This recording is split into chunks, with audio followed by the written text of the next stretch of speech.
नमस्कार दोस्तों, Gurukul GS point पर आपका स्वागत है। दोस्तों, अगर आप लोग लेखपाल की तैयारी कर रहे हैं तो यह वीडियो आपके लिए काफ़ी ज़्यादा हेल्पफुल होगा, क्योंकि इस लेखपाल में एक जो है सब्जेक्ट आता है, एक विषय आता है ग्राम समाज में विकास, जिसमें हमारे कई जो कैंडिडेट होते हैं, जो स्टूडेंट होते हैं, उनको जो है डाउट होता है, क्लियर नहीं होता है कि इसमें कौन सा क्वेश्चन पूछता है, कौन सा क्वेश्चन इसमें जो है पूछे जाते हैं। तो आप लोग इस वीडियो को पूरा देखिएगा, और अगर इस वीडियो में से अगर आप 25 क्वेश्चन में से 20 क्वेश्चन क्लियर कर लेते हैं तो समझिए आपका लेखपाल बनना बिल्कुल तय है।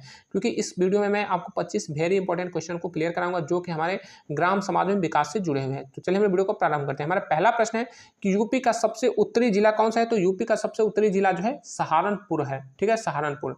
बीडीसी का फुल फॉर्म क्या होता है? तो बीडीसी का फुल फॉर्म होता है ब्लॉक डेवलपमेंट काउंसिल, जिसको हम लोग हिंदी में कहते हैं क्षेत्र पंचायत सदस्य। ग्राम पंचायत सदस्य बनने की न्यूनतम उम्र क्या है? तो देखिए, ग्राम पंचायत सदस्य बनने की न्यूनतम उम्र जो है आपका 21 वर्ष होना चाहिए। ठीक है, ग्राम सभा सदस्य बनने की न्यूनतम उम्र 18 वर्ष होना चाहिए, लेकिन ग्राम पंचायत सदस्य बनने की न्यूनतम उम्र जो है आपकी 21 वर्ष होना चाहिए। अगर आपकी उम्र 21 वर्ष हो जाती है तो आप ग्राम पंचायत सदस्य और ग्राम प्रधान और फिर जो है जिला पंचायत सदस्य और जो है क्षेत्र पंचायत सदस्य आप लोग बन सकते हैं, या फिर आप विधायकी भी लड़ सकते हैं 21 वर्ष पर। नेक्स्ट क्वेश्चन है कि नरेगा की शुरुआत कब हुआ? तो नरेगा की शुरुआत जो है 2 फरवरी 2006 को हुआ, और इसको जो है 2 अक्टूबर 2009 को महात्मा गांधी शब्द इसमें जोड़ दिया गया, यानी कि मनरेगा कर दिया गया। जरीब की लंबाई कितनी होती है? तो जरीब की लंबाई जो है 27.5 गज होती है। दोस्तों, अगर आप लोग लेखपाल बनते हैं तो आपको जो है राज्य सरकार या फिर जो प्रशासन जो विभाग है आपका, वह आपको जरीब जो है प्रोवाइड करता है। जरीब देखेंगे तो सिक्कड़ की तरह होता है, ठीक है, लोहे की जंजीर की तरह होता है, और ये जो है 27.5 गज की इसकी लंबाई होती है। इसके माध्यम से आपको जो है भूमि की पैमाइश करनी होती है।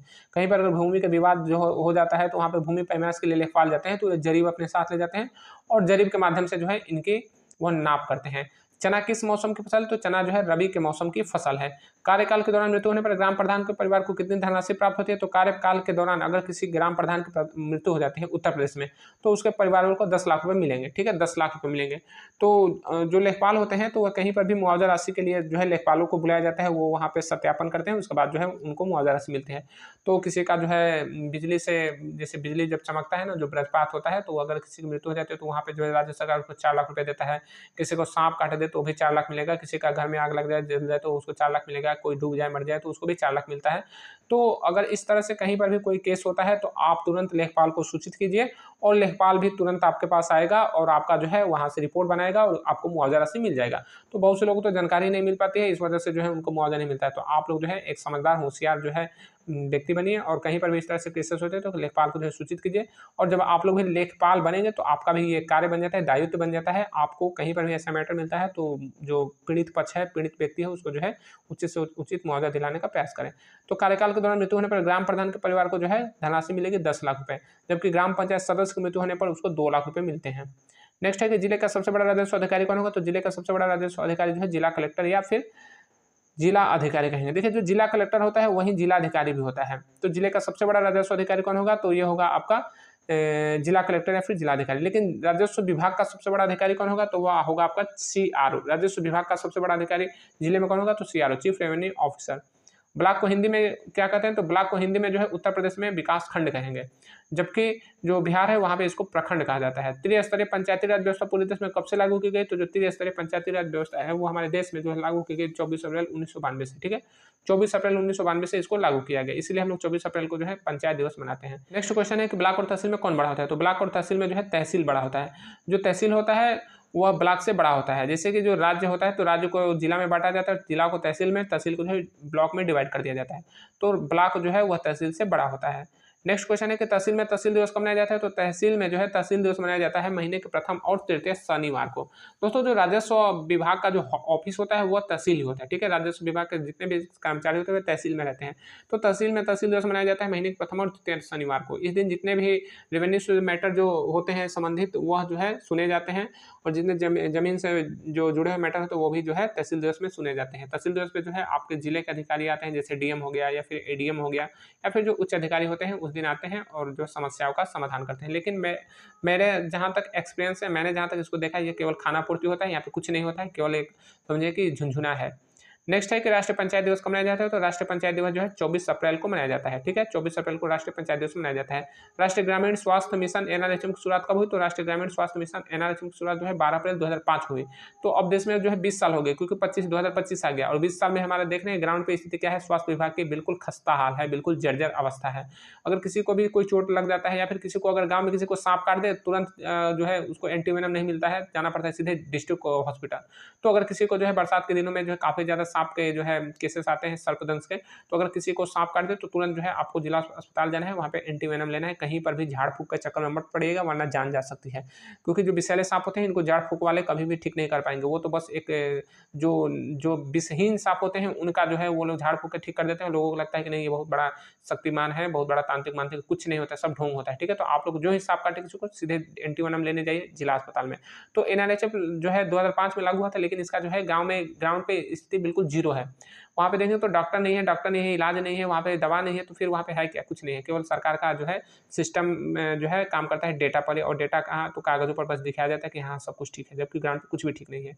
खतौनी में कुल खानों की संख्या कितनी है, तो खतौनी में कुल खानों की संख्या जो है 13 होता है। जो खतौनी होता है ना, जो कि आप लोग खसरा खतौनी होता है, आप जाएँगे अपने ज़मीन का खसरा खतना निकालने तो वहाँ पे मिल जाएगा तहसील पे। तो जो खतौनी होता है उसमें जो है इस तरह से कुल खानों की संख्या होता है, तो 13 खाने होते हैं। ठीक है, तो वहाँ पे किसी में आपका गाटा संख्या खेत का, किसी में खेत का नंबर, किसी में खेत का मालिक कौन है, खेत का जो है कब से लगान मिला है, ये सब सारी चीज़ें उसमें दी गई। कहीं पे उसका क्षेत्रफल रहेगा, किसी में, तो सब कुछ उसमें दिया रहता है। तो खतौनी में कुल खानों की संख्या 13 होती है। गाँव की व्यवस्थापिका किसे कहते हैं, तो दोस्तों जो गाँव की व्यवस्थापिका है ना उसको ग्राम सभा को कहेंगे। ठीक है, ग्राम सभा जो है वो गाँव की व्यवस्थापिका है, वो गाँव की व्यवस्था बनाते हैं। जबकि जो गाँव का पंचायत है ना, ग्राम पंचायत, उसको गाँव की कार्यपालिका कहते हैं।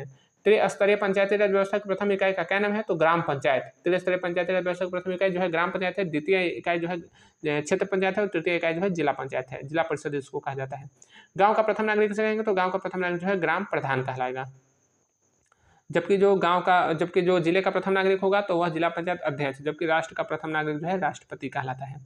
उत्तर प्रदेश में लेखपाल सेवा नियमावली कब बनी, तो उत्तर प्रदेश में लेखपाल सेवा नियमावली बनी सन 2006 में। 2006 में लेखपाल सेवा नियमावली बनी।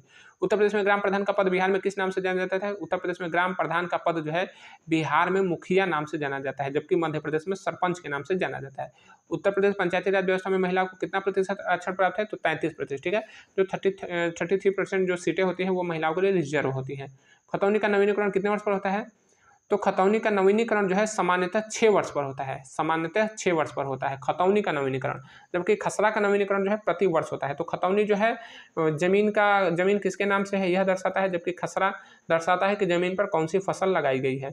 यूपी में ग्राम प्रधानों को कितना मानदेय मिलता है, तो यूपी में ग्राम प्रधान को जो है 5,000 रुपये मानदेय मिलता है। कृषि वर्ष कब से प्रारंभ होता है, तो 1 जुलाई से 30 जून तक, यानी कि जब बरसात स्टार्ट होता है तो कृषि वर्ष प्रारंभ हो जाता है। तो 1 जुलाई से प्रारंभ होता है और 30 जून तक चलता है। लेखपाल की पदोन्नति जो है किस पद पर होते हैं, तो लेखपाल की पदोन्नति जो है कानूनगो यानी कि राजस्व निरीक्षक के पद पर होता है, जबकि कानूनगो का प्रमोशन जो है नायब तहसीलदार, और नायब तहसीलदार का तहसीलदार के पद पर प्रमोशन होगा, जबकि तहसीलदार जो है बाद में प्रमोशन लेकर एसडीएम बन जाएगा।